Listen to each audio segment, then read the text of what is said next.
I'm Deborah Ogden and I'm a personal impact coach. So today's quite exciting because I'm working with somebody new.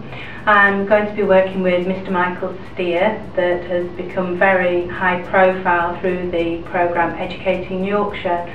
So we're going to have a session, a coaching session, and look generally on his profile and his presentation skills, and look at ways that we can help him with his presence and gravitas.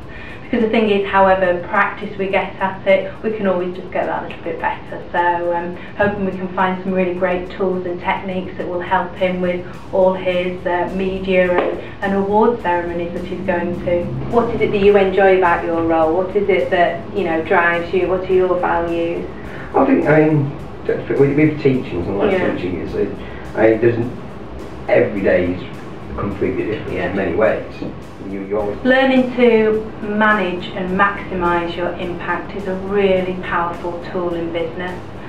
People underestimate how important your personal brand is. So we spend a lot of time investing in our marketing and in our brand, but we forget about our people. And people buy people.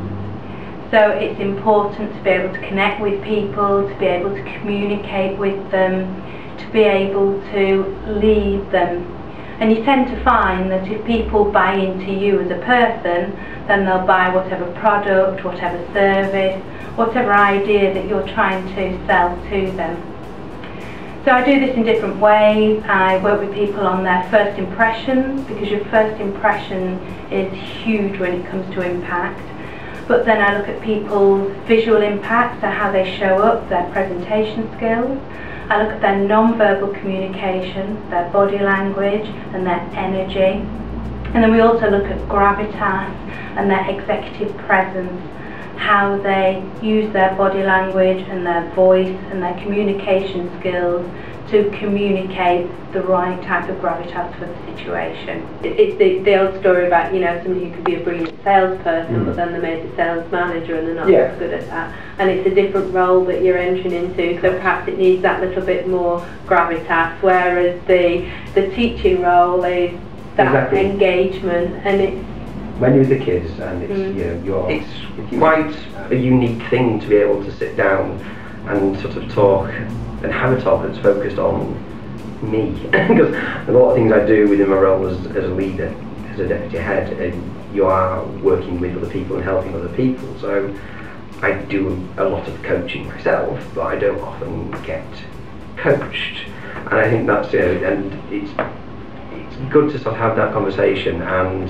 to have things pinpointed. So I am aware of certain things that I do, but you tend to push them to the back of your mind. So I am aware that I deflect away from myself, and that I don't like talking about myself, in particular my own strengths. I don't like talking about my development areas or being quite self-deprecating.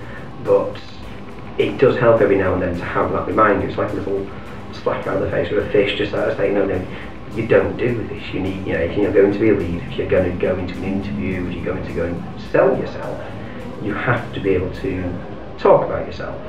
And it is just that, it's that little reminder or kick back up the backside to just say, actually, yes, I do need to work on that aspect of myself. And I need to put myself out of my comfort zone and think about how I would respond, because there's a very strong chance that I'll be in an interview and somebody will say to me, tell me how you will do this.